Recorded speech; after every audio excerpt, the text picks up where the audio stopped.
चलिए फिनिश्ड आपका कॉन्सेप्ट। ठीक है, मेरी वसीयत पे ऑटोग्राफ लेने आया? ये आपकी वसीयत नहीं, ये मेरा फ्रस्ट्रेशन है। ये आप ही का कॉन्सेप्ट है जिसे आपने मुझ पे स्क्रिप्ट लिखवाया। बहुत पुराना है यार। पुराना कहाँ है? नहीं, सफेद है, कड़क है। अरे मैं पेपर के नहीं, आपके कॉन्सेप्ट की बात कर रहा हूँ। कॉन्सेप्ट बहुत पुराना है। पुराना क्या है? कुछ भी नहीं है, कितने सालों से यही चलता आ रहा है। अरे हीरोइन भाग के गले मिलते तो मिलने दे, गाने बजते तो बजने दे। आजकल तो सेंसर की प्रॉब्लम भी नहीं है। देखिए मैं क्या बोल रहा हूँ सर, हम कुछ हटके ट्राई नहीं कर सकते हैं? कुछ अलग, कुछ नया। हटके क्या है? कुछ भी नहीं है। देख, मैं तुझे फिल्में बनाने का फॉर्मूला समझा था। यहां से हम लोगों ने हॉलीवुड का रोमांस लिया, अब वहां से जापानीज फिल्म की हम लोगों ने कहानी ली। अब परायों से इतना ले रहे हैं तो अपनों को छोड़ेंगे? कैसे छोड़ेंगे? पकने दे। अब मैं इसमें कॉमेडी डाल रहा हूं। ये कॉमेडी, ये कॉमेडी, ये कॉमेडी। एनीवे देखिए सर, मैं बहुत डिप्रेस्ड हूँ। मेरा अभी अभी ब्रेकअप हुआ है, मेरा दिल टूटा हुआ है। मैं आपकी कॉमेडी फिल्म नहीं लिख सकता हूँ। तो दिल टूटा है ना, पेन कहाँ टूटा है?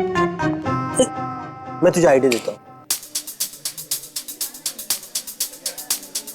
एक विलन वहां से चल के यहां आके और एग्रीमेंट पे साइन करने के लिए कहता है, सामने वाली पार्टी तैयार नहीं।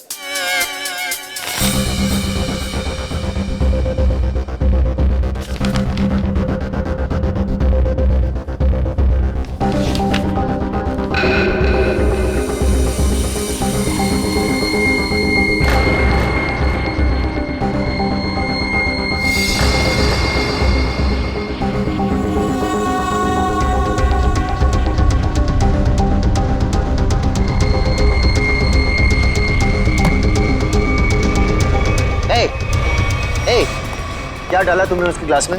हाँ, क्या डाला ग्लास में? रुको।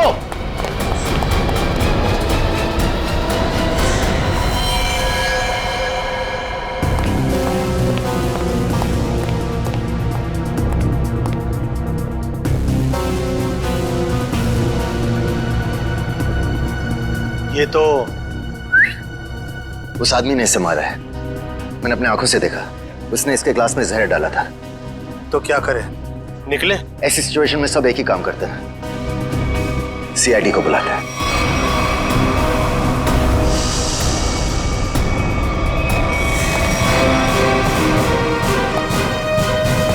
Yes sir. सर मैंने ही फोन किया था। Mister UD. यस। आपके और अरमान जी के सामने मारा है। मुझे पता नहीं, इन्होंने देखा है। इन्होंने देखा। इन्होंने? मिस्टर यूडी, हमने सुना है कि आप कहानी वगैरह भी लिखते हैं। जी सही सुना आपने। मैं कहानियां लिखता हूँ लेकिन आइडियाज ये देते हैं। ये वाला मेरा नहीं था। क्या हुआ? नहीं, कचरा है। मिस्टर यूडी, आपने इस आदमी का खून होते हुए देखा? जी, उस लड़के ने इनके जूस में कुछ मिलाया था। ये लैपटॉप? उसी का है, छोड़ के भाग गया। भागते चोर की लंगोटी छोड़ गया? मतलब चोर निकल लिया, लंगोटी छोड़ गया। इसमें तो कुछ भी नहीं, खाली।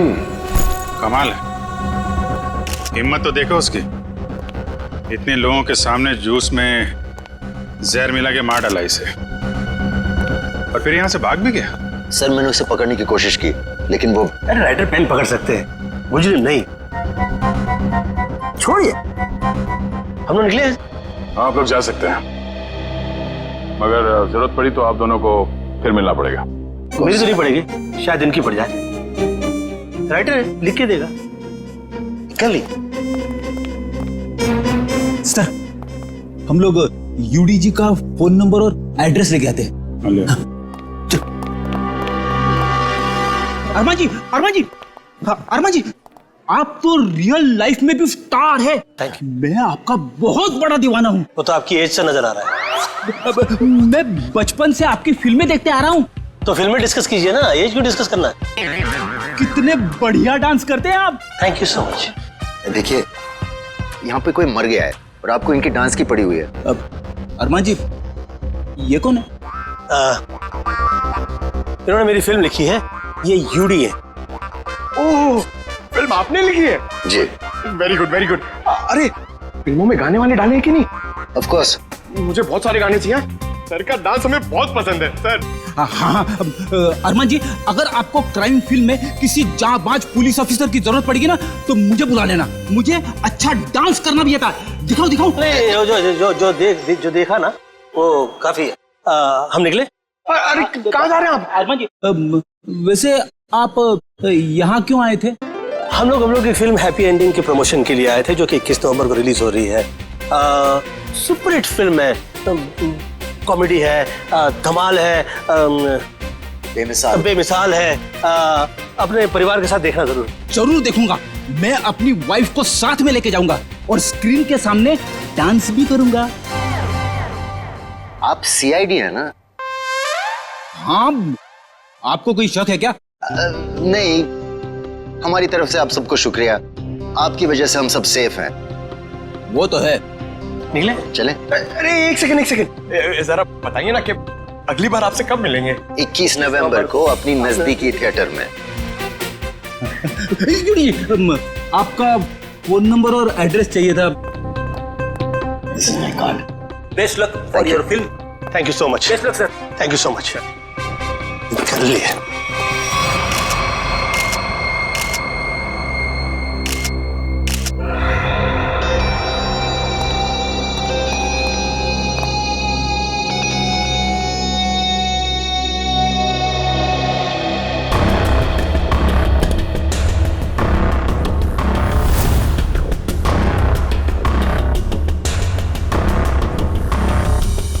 Parking ticket. प्रतीक, ये आदमी यहाँ होटल में ठहरा था या कहीं बाहर से आया? नहीं सर, ये हमारे होटल के गेस्ट नहीं है, कहीं बाहर से आया था। ये जो लड़का भागा है उसका चेहरा तो देखा होगा ना आपने? हाँ सर, देखा है। उसका स्केच बनवाइए जरा। Okay sir. और ये पार्किंग टिकट है, मतलब किसी गाड़ी से आया था। देखो जरा। जी सर। इस पे जो गाड़ी का नंबर लिखा हुआ है ना? जी। देखो गाड़ी कहाँ पे है। जी सर। फ्रेडी, वॉचमैन से पता करो जो आदमी यहाँ से भागा था वो यहाँ से बाहर गया कैसे। Yes sir.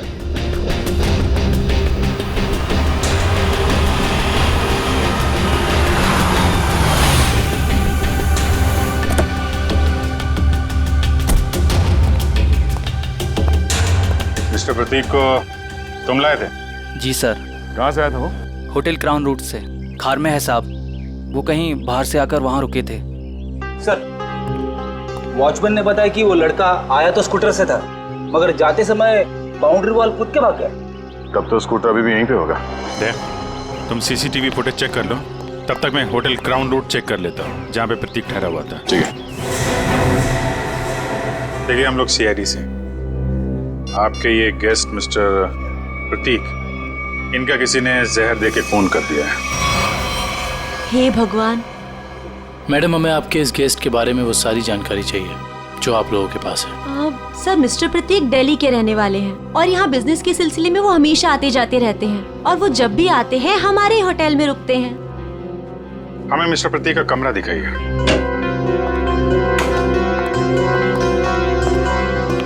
कमरा चेक कर लो जरा।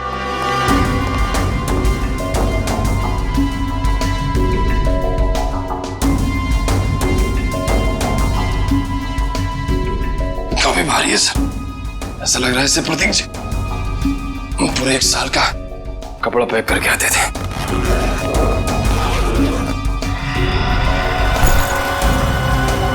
बैग तो खाली है।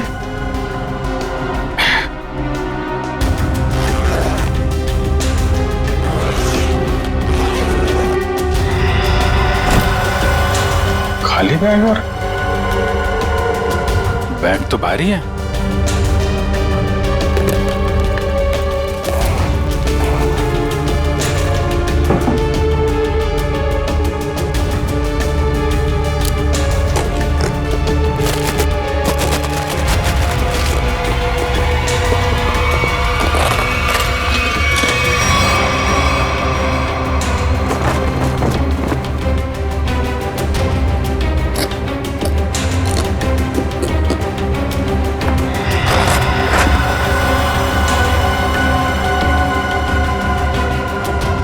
बैग में पैसे छुपा के रखा है।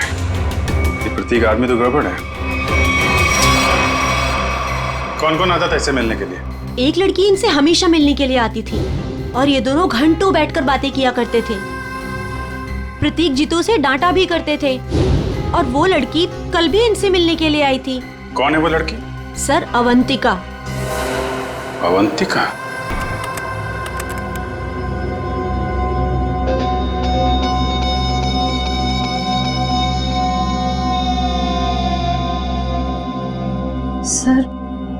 सर वो स्कूटर काफी देर से वहीं पर है।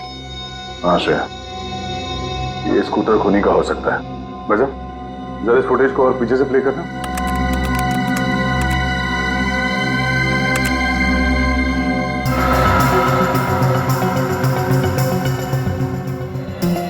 सर, यही वो आदमी। जरा पॉज करो।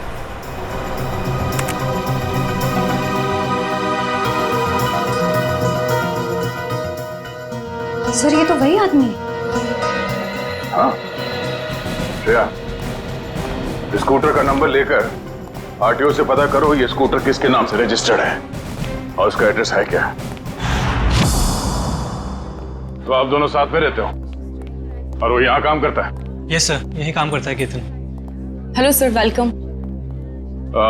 मैम, हम लोग सीआईडी से और एक जांच के सिलसिले में यहाँ आए हैं। ये आदमी केतन यहाँ पे वेटर है ना? हाँ सर, ये तो केतन ही है। इस केतन ने एक आदमी को जहर देके मार डाला और अब फरार है। इसी की तलाश में हम लोग यहाँ पर आए हैं। लेकिन सर, ये तो काम छोड़कर जा चुका है यहाँ से। पर केतन किसी का खून नहीं कर सकता। एक मिनट, वो कुछ दिन पहले काम छोड़ चुका है? हाँ मैम, ये एक दिन ड्यूटी के बीच में से ही चला गया था और फिर लौटकर आज तक नहीं आया। कहाँ चला गया वो? सर, एक लड़की थी, मतलब शायद है, उसके साथ गया था वो। कौन लड़की? सर, एक कस्टमर थी हमारी। करीब 1 महीने पहले से उसने हमारे कॉफी शॉप में आना शुरू किया था। वो रोज आती थी।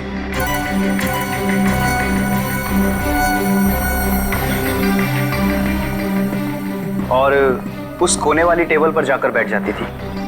उस टेबल पर केतन सर्विस देता था।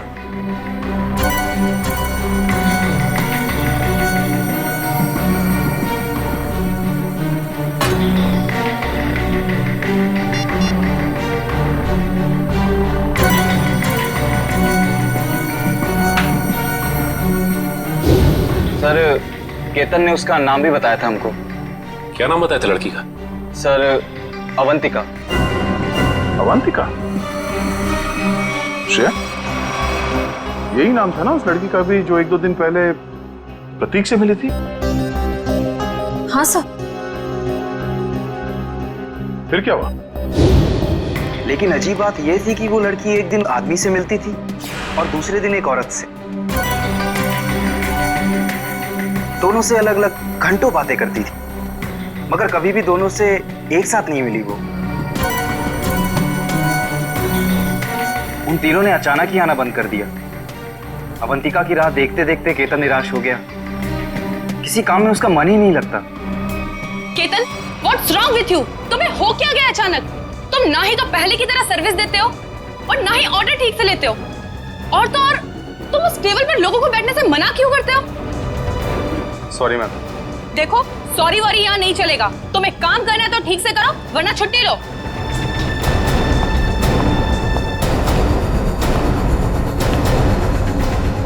यार, अपने दिमाग से उसका ख्याल निकाल यार।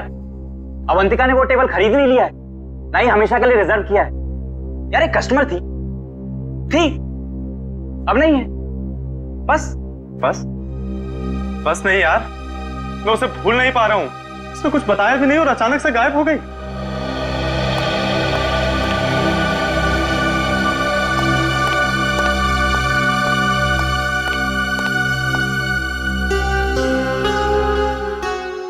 और सर, तभी कैफे के बाहर कोई आया और केतन उसे देख के तुरंत बाहर चला गया।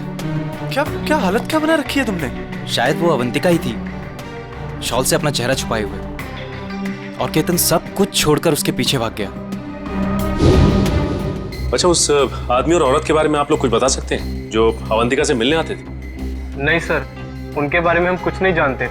देखिए, हमें इस कॉफी शॉप के अंदर की बाहर की सारी सीसीटीवी फुटेज चाहिए जब से अवंतिका यहाँ आती थी। श्योर मैम, मैं अरेंज करवाती हूँ।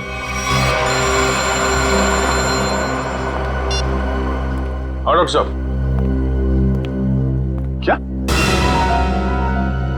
क्या बात कर रहे हैं सर आप? पर ऐसे कैसे हो सकता है? ठीक है सर, मैं एसीपी साहब से बात करता हूं।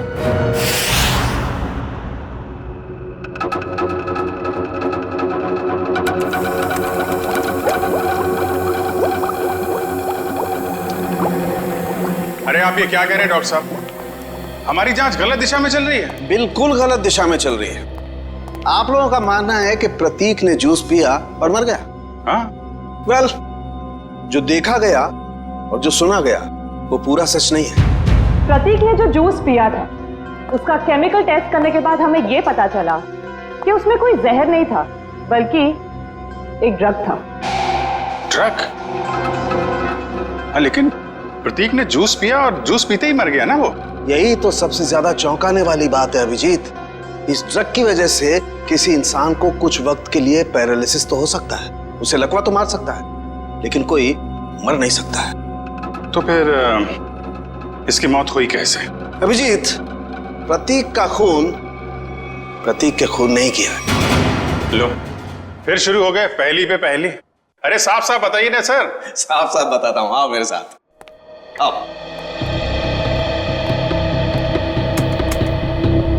ये देखो, ये प्रतीक की ब्लड सेल्स और ये एक नॉर्मल इंसान के ब्लड सेल्स। दोनों में फर्क है, और फर्क ये है कि प्रतीक को थैलेसीमिया है। थैलेसीमिया जो हीमोग्लोबिन की गड़बड़ी से होता है? बिल्कुल अभिजीत। और ऐसे रोगियों को जिंदगी भर किसी स्वस्थ इंसान की खून की जरूरत पड़ती है, और हाल ही में किए गए ऐसे ही किसी ब्लड ट्रांसफ्यूजन ने प्रतीक की जान दी। ओह, मतलब हाल ही में जो प्रतीक को खून दिया गया था उस खून में गड़बड़ी थी। बिल्कुल, और इस खून में टॉक्सिन्स मिलाए गए थे। मतलब इस खून को जानबूझकर जहरीला बनाया गया था, जिससे इसकी मौत हो गई। प्रतीक के मरने की शुरुआत तो कुछ दिन पहले ही हो चुकी थी। केतन उसके जूस में कुछ डालता या नहीं डालता, इसकी मौत तो पक्की थी।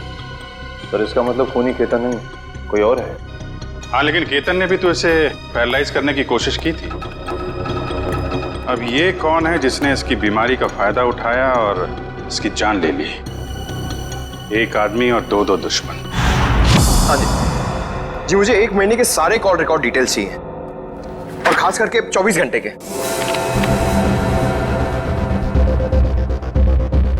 केतन का फोन आखिरी बार जामवार में ट्रेस हुआ था सर। जामवार?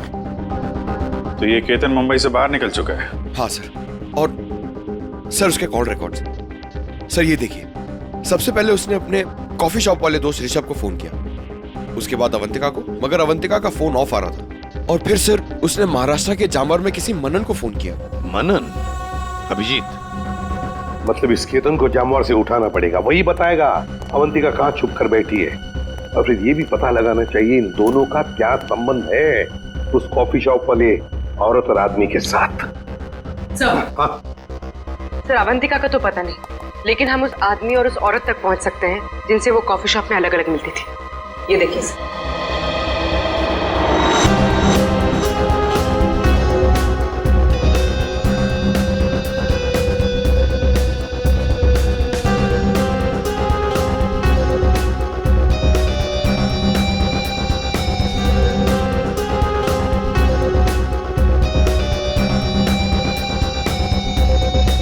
ये लोग तो काफी अमीर दिखते हैं सर, फिर भी यहाँ आने के लिए अपनी कार की बजाय टैक्सी का इस्तेमाल किया है। वही तो अभिजीत, ये टैक्सी के नंबर प्लेट से उनके ड्राइवर्स का पता चल जाएगा, और ये ड्राइवर्स हमें बताएंगे इस अमीर आदमी और औरत के बारे में। क्या गलती की साहब, मुझे क्यों बुलाया है? देखो, तुम लोगों से कोई गलती वलती नहीं हुई, कोई भी गलती नहीं हुई, बस हम सिर्फ कुछ जानना चाहते हैं। ये देखो, ये औरत और ये आदमी इन लोगों को तुमने कभी देखा है? तुम जानते हो इन्हें? ये दोनों भी पिछले महीने कुछ दिनों तक ग्रैंड मोटर्स होटल में आते जाते रहते थे।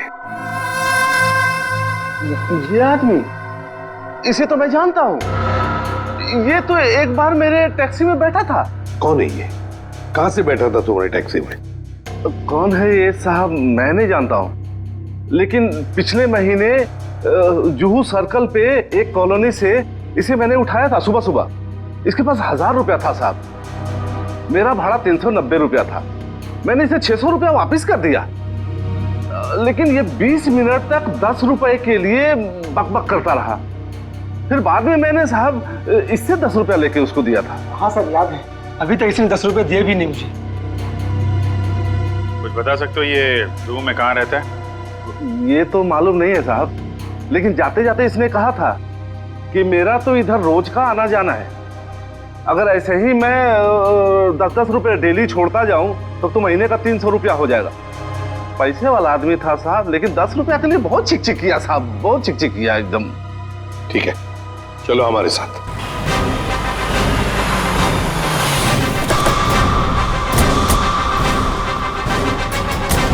कहाँ पे? हाँ जी सर, यहीं से मैंने उठाया था उसको और होटल से लाने के बाद यहीं पर छोड़ा भी था मैंने। यहाँ पे? जी। यहीं आसपास कहीं रहता होगा। आसपास चेक करो, पूछो लोगों से।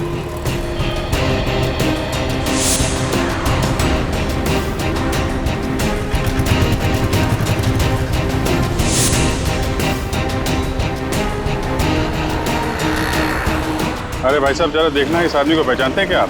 अरे साहब, अभी हमें 5 गाड़ियां और धोना है। मेरे पास बिल्कुल टाइम नहीं है। अरे यार, थोड़ा टाइम निकालो ना काम से, लोगों की मदद भी क्या करो भाई। ठीक है साहब, लाइए दिखाइए फोटो। ये देख। अरे ये तो अपने निरंजन साहब हैं। निरंजन साहब? हाँ साहब, ये यहीं तो रहते हैं। वो सामने वाले दूसरे बंगले में, बंगला नंबर 707। और हाँ साहब, इनकी तीनों गाड़ियां रोजाना मैं ही धोता हूँ। अच्छा, थैंक यू वेरी मच। 707 ना? जी हाँ, 707। Thank you.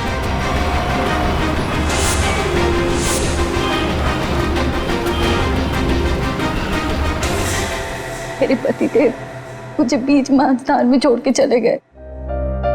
आखिरी बार भी उनको देखना मेरे नसीब में नहीं रहा। श्रुति जी, आपके साथ जो कुछ भी हुआ बहुत बुरा हुआ, इस बात का दुख है हमें, लेकिन आपसे कुछ जानकारी चाहिए थी। जी पूछिए। प्रीति जी, हमें आपके पति के सूटकेस में छुपा कर रखे गए 15 लाख रुपए मिले हैं। आपको कुछ पता है इन पैसों के बारे में? उन्होंने ये पैसे क्यों छुपा के रखे हैं? मुझे कुछ नहीं पता। ठीक है, कोई बात नहीं, हम पता लगा लेंगे। क्या हम उनका कमरा देख सकते हैं? जी उधर। अच्छा। सरस्वती जी, आप इन दोनों में से किसी को पहचानती हैं? जी नहीं।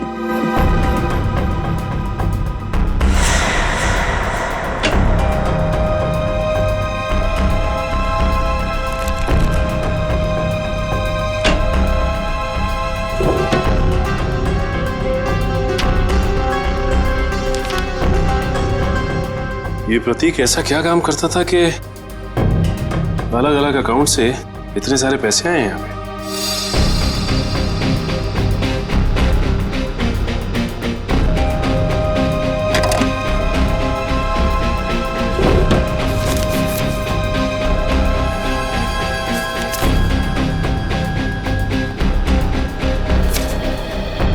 सीडी?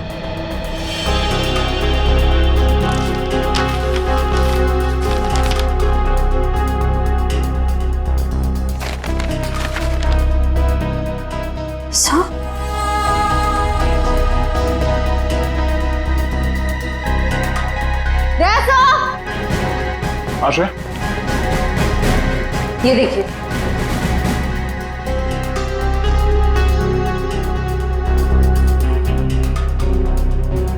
बच्चों की तस्वीरें, पैसों के आंकड़े। प्रतीक करता क्या था?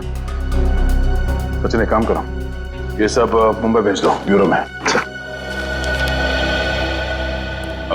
श्रुति जी, आपसे एक और सवाल करनी थी। क्या आपको ये बात मालूम थी कि आपके पति को थैलेसीमिया नाम की बीमारी थी? जी हाँ। और इस बीमारी के पेशेंट को कुछ दिनों में अपना खून बदलना पड़ता है। तो आखिरी बार आपके पति ने कौन से हॉस्पिटल में अपना खून बदला था? यही दिल्ली में सिटी हॉस्पिटल। ओह, सिटी हॉस्पिटल। मिस्टर निरंजन, आप ये पूछें कि हम लोग कौन हैं और यहाँ किस लिए आए हैं, तो आपको बता दें कि हम लोग सीआईडी से हैं और आपसे कुछ पूछताछ करने आए हैं। सीआईडी? लेकिन मुझसे क्या जाना है आपको? कौन है निरंजन? विशाखा, ये लोग सीआईडी से हैं और लगता है हमारे बारे में काफी कुछ जानते हैं। जी हाँ, और अब ये जानना चाहते हैं कि ग्रैंड मोटर्स के कॉफी शॉप में आप दोनों अवंतिका से मिलने अलग अलग जाते थे और यहाँ एक साथ दिख रहे हैं, क्या मज रहा है? माफ कीजिएगा सर, लेकिन हम बाहर किसी से अलग अलग मिल लिए तो उसमें ऐसा कौन सा पहाड़ टूट गया कि सीआईडी हमारे घर तक पहुंच गई? किसी से नहीं, अवंतिका से। हमें शक है कि दिल्ली के एक बिजनेसमैन मिस्टर प्रतीक के खून में उसका हाथ है। नहीं नहीं, अवंतिका कभी ऐसा नहीं कर सकती। बहुत विश्वास है आपको अवंतिका पे? आखिर वो हमारी बेटी है। आप दोनों पति पत्नी हैं? जी, वो दरअसल मेरी और निरंजन की अनबन होने के बाद हम दोनों अलग रहने लगे थे, तो अवंतिका हमें साथ लाने के लिए ही कॉफी शॉप में लेके आती थी। अभी कहाँ है अवंतिका? जी, वो घर पर ही है, लेकिन आप लोगों की कुछ मदद नहीं कर सकती। हमें अवंतिका से मिलना है। आइए।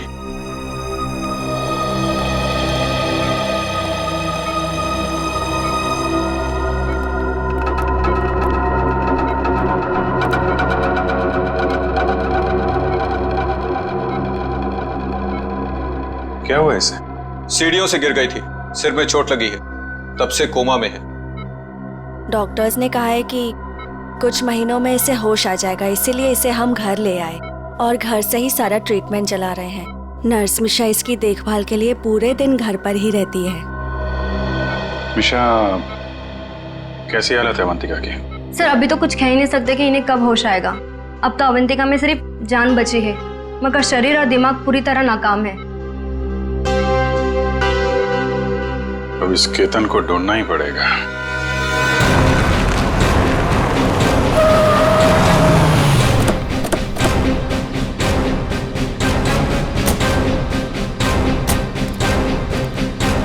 सुनिए जी, ये मनन कहाँ पे? वो वहां पे।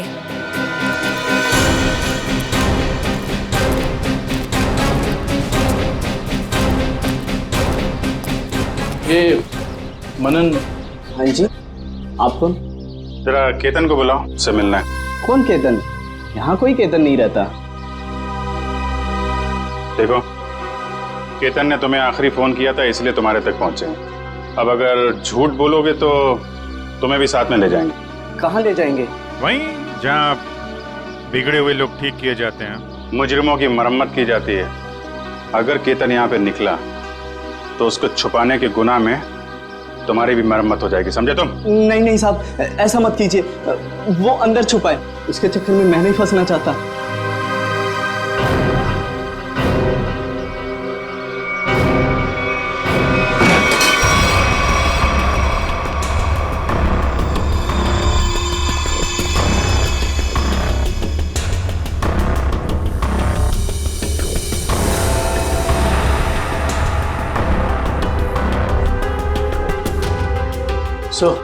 यहाँ तो सब बंद है, यहाँ से भागना तो नामुमकिन है।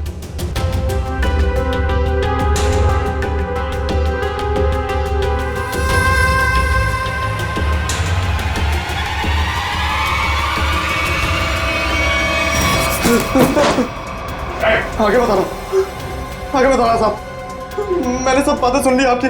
अगर आप आगे आए तो मैं खुद को मारूंगा साहब। अरे वाह, वहां दिन दहाड़े होटल में जूस में ड्रग मिला के आदमी को मारने की हिम्मत है तुम में।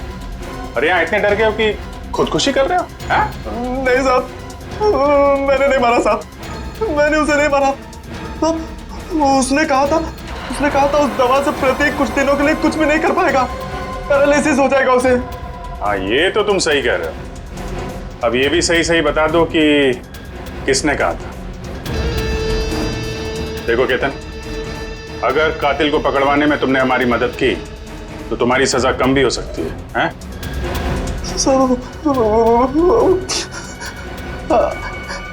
अवंतिका ने कहा था साहब। ठीक है, पहले अपना ये चाकू दो। लाओ चाकू दो। आजा। कुछ नहीं होगा तुम्हें। चाकू दो। आजा। लाओ लो। अब आजा। आजा।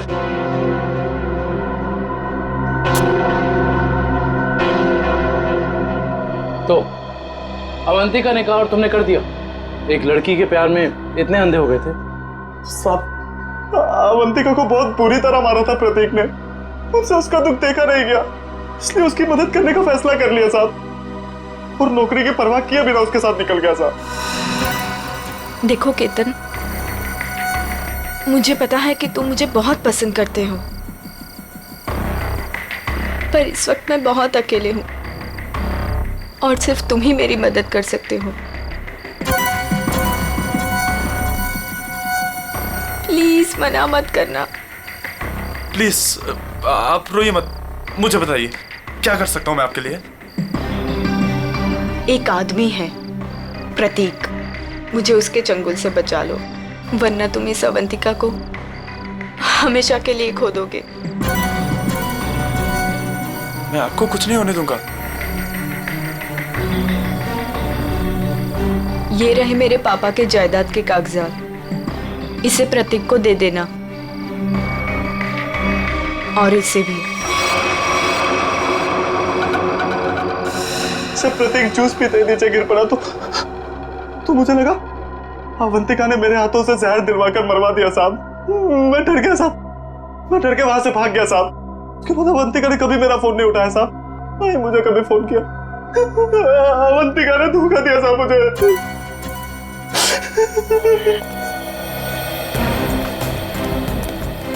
सर, ये प्रतीक आखिर अवंतिका से चाहता क्या था?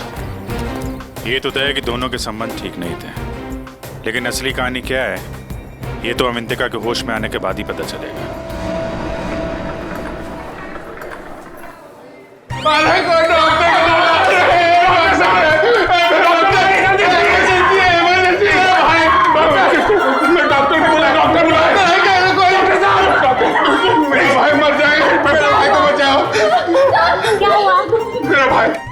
प्रतीक भैया वो मर जाएंगे, उसे बचा लीजिए, डॉक्टर को बुलाइए प्लीज प्लीज। मेरा भाई।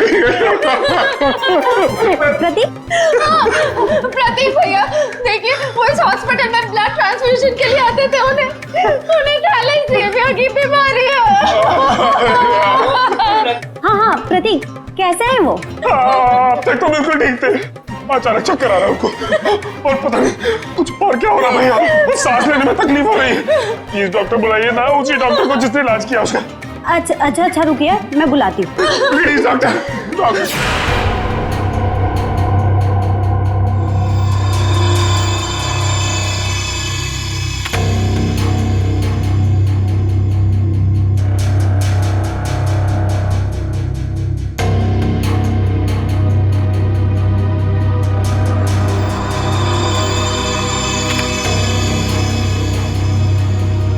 प्रतीक ने इन बच्चों की फोटो काफी संभाल के रखी थी। सर, प्रतीक ने ऐसा किया क्यों होगा? कुछ तो खास है इन बच्चों में, वरना इतने सारे बच्चों की फोटो हैं छुपा के नहीं रखता वो। सर वो पेशेंट प्रतीक, उसके रिश्तेदार आए हैं, उसकी तबीयत खराब है, वो आपसे फिर से इलाज कराना चाहते हैं। सर, इन सारे बच्चों के बारे में बहुत ही खास बात पता चली है। वो क्या? सर, ये सारे बच्चे 1997 और 2001 के बीच गायब हो गए थे।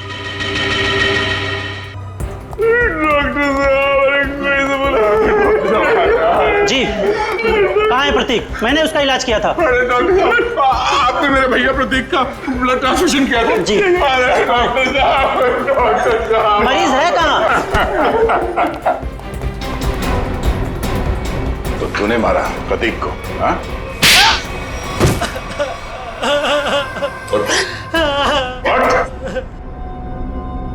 कौन है आप लोग? सीआईडी। अब फटाफट बकना शुरू कर, वरना बताता हूँ। मेरे पास एक आदमी का फोन आया था। उसने मुझसे कहा प्रतीक को जहर मिला हुआ खून देना है जिससे वो मर जाए। इसलिए मैं। शर्म नहीं आती तुम्हें? एक डॉक्टर होके तुमने मरीज का खून किया। सॉरी, वो गलती हो गई। उस आदमी ने कहा था कि मिशा नाम की औरत आएगी और इस काम के बदले अच्छा खासा रकम देगी, तो मैं लालच में आ गया। ओह, मिशा। नर्स मिशा इसकी देखभाल के लिए पूरे दिन घर पर ही रहती है। ओह नो, ये मिशा अभी अवंतिका की देखभाल कर रही है। चलो।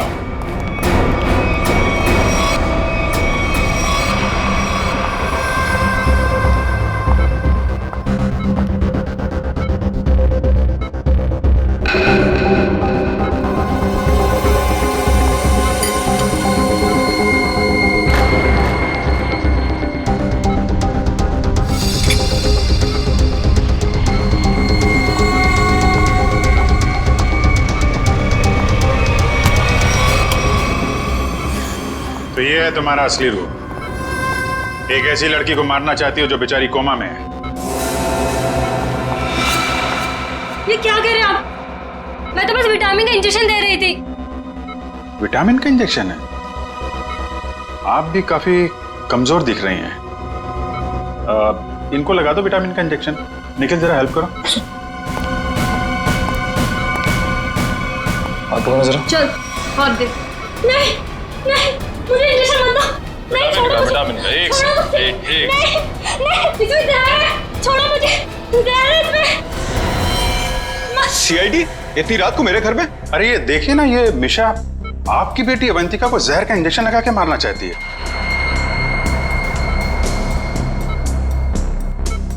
आपकी बेटी अवंतिका आपकी बेटी? सही कह रहा हूं ना मैं?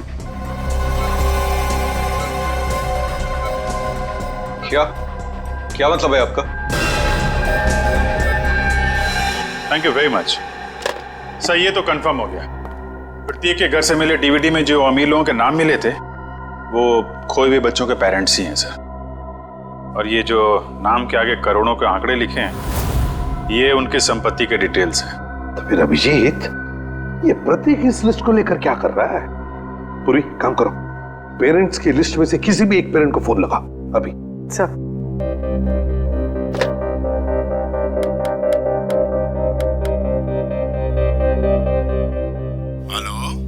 Hello mister Kumar. हाँ जी, मैं सीआईडी से बोल रही हूँ। हमें आपसे कुछ बात करनी है।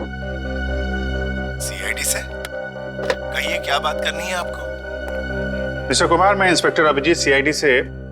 हम आपके खोए हुए बेटे सोहम के बारे में कुछ पूछना चाहते हैं जो दिसंबर 1998 में गायब हुआ था जब वो 7 साल का था। माफ कीजिएगा, हम आपके पुराने घाव को ताज़ा कर रहे हैं, पर क्या उसके बाद से सोहम के बारे में आपको कुछ पता चला? कोई चीज, कोई बातचीत? पता नहीं आप लोग ये क्यों पूछ रहे हैं, मगर 3 महीने पहले एक लड़का सोहम होने का दावा कर रहा था, पर वो जालसाज निकला। मेरे 6 करोड़ लेके भाग गया।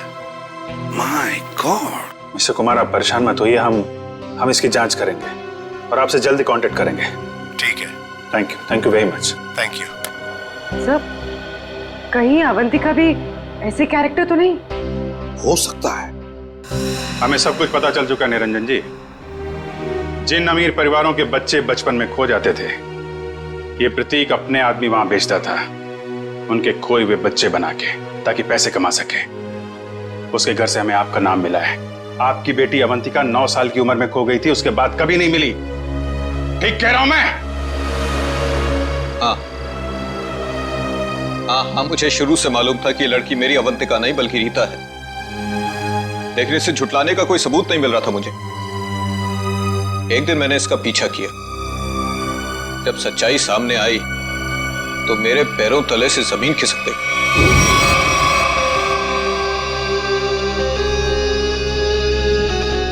पागल हो गई हो तुम? अरे ये हमारा बिजनेस है रीता।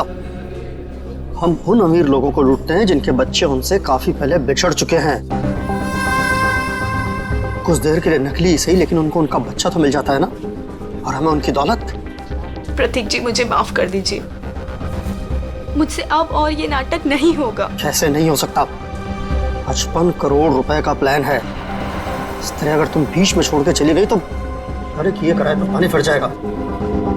समझने की कोशिश कीजिए प्रतीक जी, उस निरंजन को मुझ पर शक हो गया है, और इस तरह कब तक मैं उनकी बीवी विशाखा को बेवकूफ बनाती रहूंगी। अगर उस निरंजन ने डीएनए टेस्ट करवा दिया तो मैं तो सीधा जेल में चली जाऊंगी। कुछ नहीं होगा, तुम बस निरंजन से पैसे निकलवाना शुरू तो करो। जैसे ही तुम सारे पैसे मेरे हवाले कर दोगी वैसे ही मैं तुम्हें आजाद कर दूंगा। प्रतीक जी मैं फंस जाऊंगी। मेरे अगले ट्रिप तक अगर तुमने मुझे 15 लाख रुपए निरंजन से लाकर नहीं दिए ना, तो इस बार भी तुम मेरे हाथों बहुत बुरी तरह मार खाओगी, समझे तुम?